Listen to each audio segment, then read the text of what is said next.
Atos 10.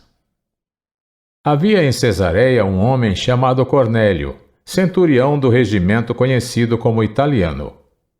Ele e toda a sua família eram religiosos e tementes a Deus. Dava muitas esmolas ao povo e orava continuamente a Deus. Certo dia, por volta das 3 horas da tarde, ele teve uma visão.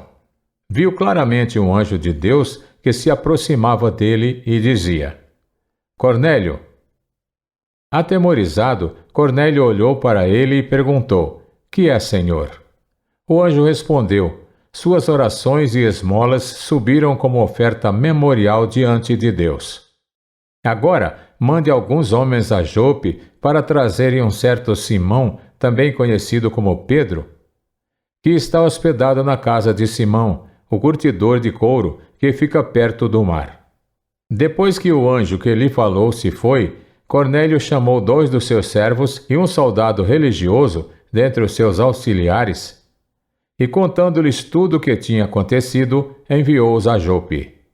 No dia seguinte, por volta do meio-dia, enquanto eles viajavam e se aproximavam da cidade, Pedro subiu ao terraço para orar. Tendo fome, queria comer. Enquanto a refeição estava sendo preparada, caiu em êxtase. Viu o céu aberto e algo semelhante a um grande lençol que descia à terra, preso pelas 4 pontas, contendo toda a espécie de quadrúpedes, bem como de répteis da terra e aves do céu. Então uma voz lhe disse: Levante-se, Pedro, mate e coma. Mas Pedro respondeu: De modo nenhum, Senhor. Jamais comi algo impuro ou imundo. A voz lhe falou segunda vez: Não chame impuro ao que Deus purificou. Isso aconteceu 3 vezes, e em seguida o lençol foi recolhido ao céu. Enquanto Pedro estava refletindo no significado da visão, os homens enviados por Cornélio descobriram onde era a casa de Simão e chegaram à porta. Chamando, perguntaram se ali estava hospedado Simão, conhecido como Pedro. Enquanto Pedro ainda estava pensando na visão, o Espírito lhe disse: Simão, 3 homens estão procurando por você. Portanto, levante-se e desça. Não hesite em ir com eles, pois eu os enviei. Pedro desceu e disse aos homens: Eu sou quem vocês estão procurando. Por que motivo vieram?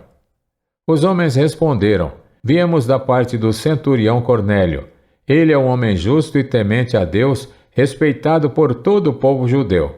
Um santo anjo lhe disse que o chamasse à sua casa, para que ele ouça o que você tem para dizer. Pedro os convidou a entrar e os hospedou. No dia seguinte, Pedro partiu com eles e alguns dos irmãos de Jope o acompanharam. No outro dia chegaram a Cesareia.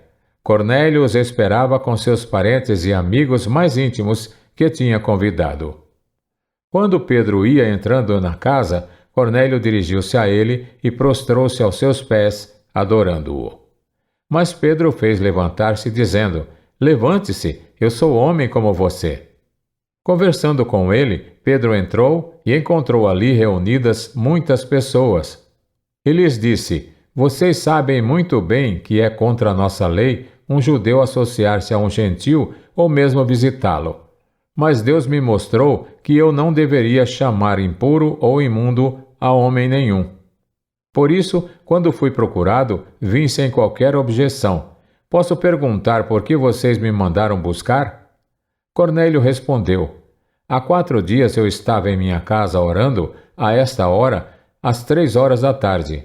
De repente, apresentou-se diante de mim um homem com roupas resplandecentes, que disse: Cornélio, Deus ouviu sua oração e lembrou-se de suas esmolas. Mande buscar em Jope a Simão chamado Pedro. Ele está hospedado na casa de Simão, o curtidor de couro, que mora perto do mar. Assim, mandei buscar-te imediatamente, e foi bom que tenhas vindo. Agora estamos todos aqui na presença de Deus para ouvir tudo o que o Senhor te mandou dizer-nos. Então Pedro começou a falar: Agora percebo verdadeiramente que Deus não trata as pessoas com parcialidade, mas de todas as nações aceita todo aquele que o teme e faz o que é justo. Vocês conhecem a mensagem enviada por Deus ao povo de Israel, que fala das boas novas de paz por meio de Jesus Cristo, Senhor de todos. Sabem o que aconteceu em toda a Judéia, começando na Galiléia, depois do batismo que João pregou? Como Deus ungiu Jesus de Nazaré com o Espírito Santo e poder, e como ele andou por toda parte fazendo o bem e curando todos os oprimidos pelo diabo, porque Deus estava com ele. Nós somos testemunhas de tudo o que ele fez na terra dos judeus e em Jerusalém, onde o mataram, suspendendo-o no madeiro. Deus, porém, o ressuscitou no terceiro dia e fez que ele fosse visto, não por todo o povo, mas por testemunhas que designara de antemão, por nós que comemos e bebemos com ele depois que ressuscitou dos mortos. Ele nos mandou pregar ao povo e testemunhar que foi a ele que Deus constituiu juiz de vivos e de mortos. Todos os profetas dão testemunho dele, de que todo o que nele crê recebe o perdão dos pecados mediante o seu nome. Enquanto Pedro ainda estava falando estas coisas, o Espírito Santo desceu sobre todos os que ouviam a mensagem. A seguir, Pedro disse: Os judeus convertidos que vieram com Pedro ficaram admirados de que o dom do Espírito Santo fosse derramado até sobre os gentios, pois os ouviam falando em línguas e exaltando a Deus. Pode alguém negar a água, impedindo que estes sejam batizados? Eles receberam o Espírito Santo como nós. Então ordenou que fossem batizados em nome de Jesus Cristo. Depois pediram a Pedro que ficasse com eles alguns dias.